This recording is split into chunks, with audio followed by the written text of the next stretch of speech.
Champions League under Jurgen, but we were getting really good at that point. And then we won that league title, and it was the first one in 30 years. And I thought, you know what, at least that's done now. Let's get back to, let's focus in on the European Cup, win a couple more of those. But winning this title has changed something for me. Really has changed something for me. Because I think you look at, I grew up watching United dominate.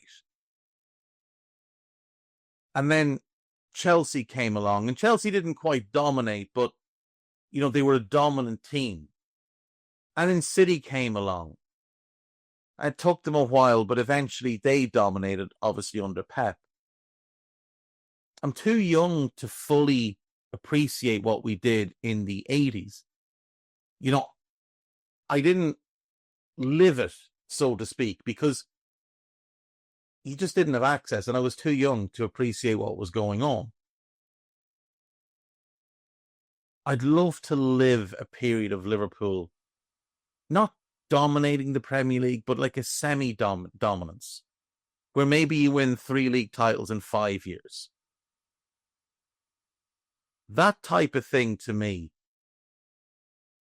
would mean a bit more than winning another European Cup. Don't get me wrong, I'd love to win another European Cup, but I'd rather win those league titles.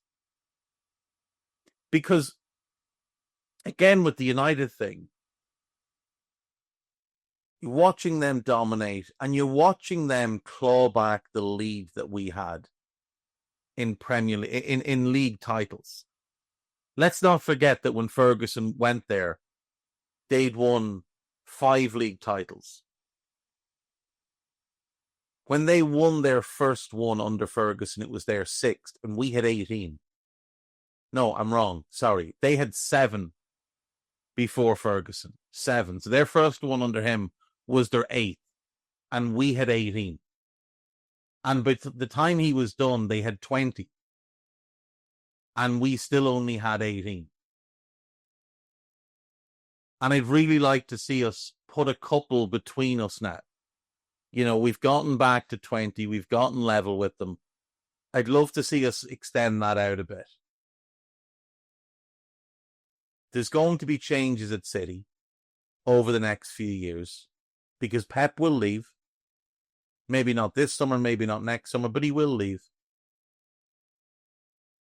And who's out there that's going to dominate the way Pep dominates? I just don't see anybody. So they're not going to be as much of a force post-Pep. So there's an opportunity there. United are miles away from winning a major, like a league title or a Champions League, and have been since Ferguson left. So there's an opportunity there. And Arsenal have proven only that they're specialists in failure. So there's an opportunity there to go and win 3 of the next 5. Not counting this one that we've just won. Win another one while we still have Mo and Virgil. And if they stay an extra year or 2 after, maybe they get 2 more, maybe they get 3 more. And then nobody can ever question their legacies, but also we'll have opened up that gap again. We'll have re-established ourselves as undeniably the top club in English football. Forgetting the global perspective, which obviously includes our European success, just from a domestic point of view, when you look at league titles, it'd just be really nice to look at it and see like Liverpool 23, Manchester United 20. Maybe Arsenal get 1, City get 1, and we win 3 of the next 5. That type of thing would be nice. We've earned it. Trust me. If you watch some of the shit I had to watch over the years, people of my generation had to watch, you'd know we earned it. We watched some drivel. And now it's a time where we can do what we should have done in 2020, in 2019 and 2020, which is really, really build from a position of strength. We didn't do that I know we got Thiago and Jota, but like that was just filling gaps in the squad more than anything. It wasn't building on what we had. We really should have been ramming home an advantage, and we can do that this summer.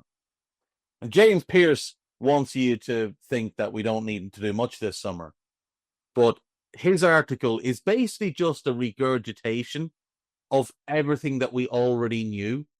The names that he mentioned, Ekitike, Huijsen, Kerkez. Like, generally, when Liverpool are so heavily linked with a player by all the media, they never sign that player.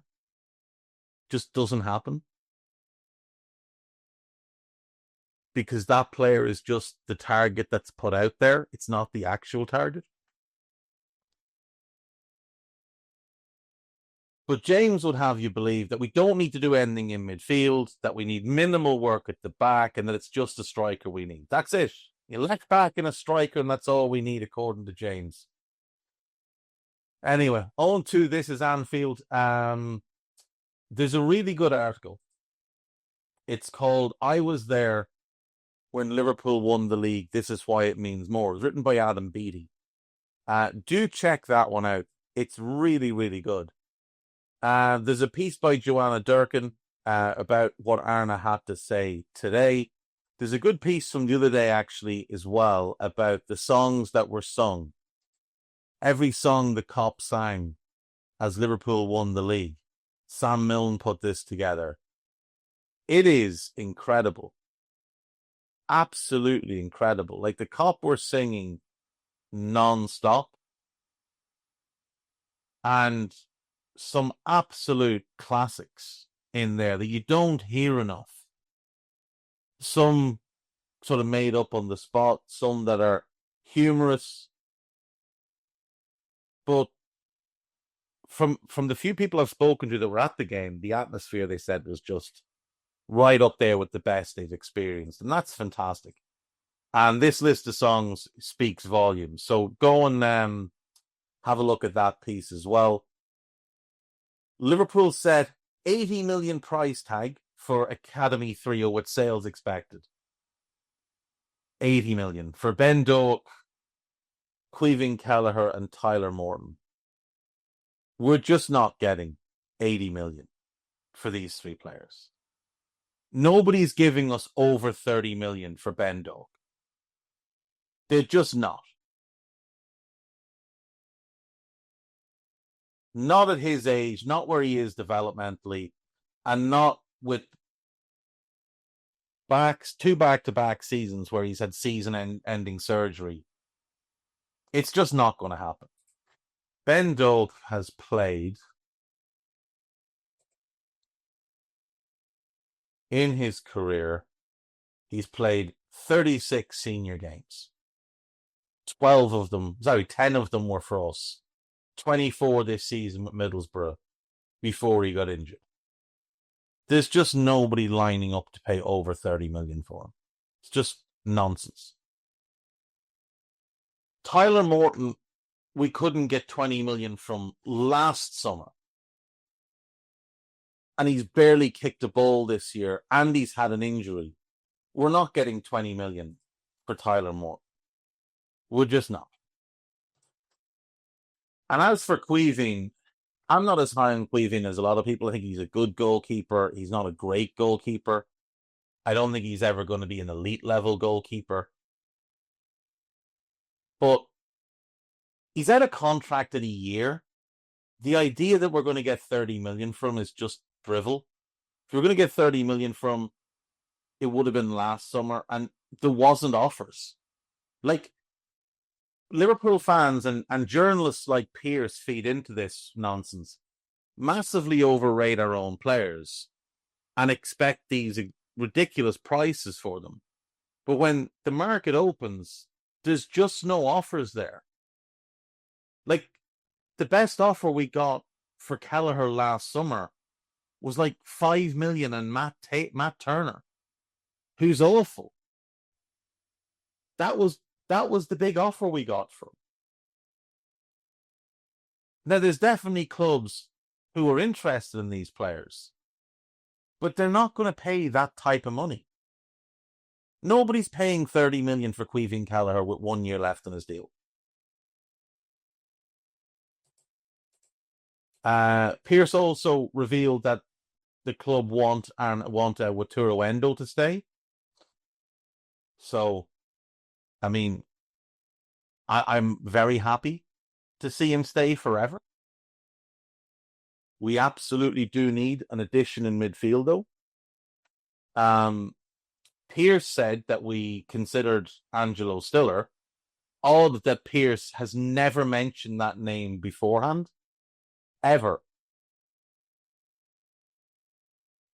Hasn't mentioned him. Clued in journalist. But didn't know about this name until now, when apparently we considered him last summer. Seems weird.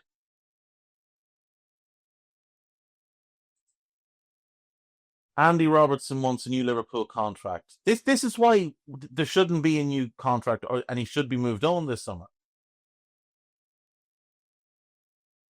I've only got a year left, so I hope all you guys can help me with making the same noise around a new contract as you did with Mo and Virgil's.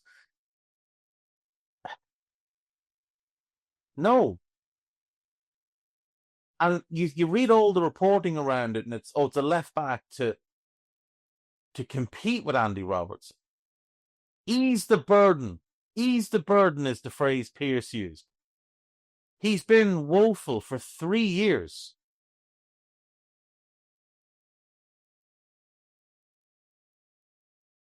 It should be stressed that criticism of his performances in 24-25 have been exaggerated. No, they haven't. No, they haven't. In fact, they haven't gone far enough. Andy Robertson has been bad, flat out bad, for 3 years now. And people don't like to hear it because he's Andy Robertson and he's a great lad and he's done great things at the club. But the club matters far more than Andy Robertson does. And he's not going to accept a backup role. Look at the amount of interviews he's given over the past 6 months. And in every one of them, he's talked himself up, talked about new contracts, talked about how he feels he's been made a scapegoat. Like, no. No, if anything, you've been massively protected, given your form for 3 years. It's bordering on Henderson levels at this point with him. Reds, it's Jack here, and that was a clip from one of Anfield Index's audio podcasts. If you have enjoyed the video, make sure you do like, share and subscribe to keep up to date on all things LFC. We record around 100 audio podcasts every month, with our shows featuring match-going fans, top journalists, professional analysts and even Liverpool legends along the way. With the Great Dane himself, Jan Molby, joining us every single week. If you want to listen to all our podcasts for free, head over to AnfieldIndex.com/podcasts. Our audio shows are available wherever you get your podcasts. Just search Anfield Index.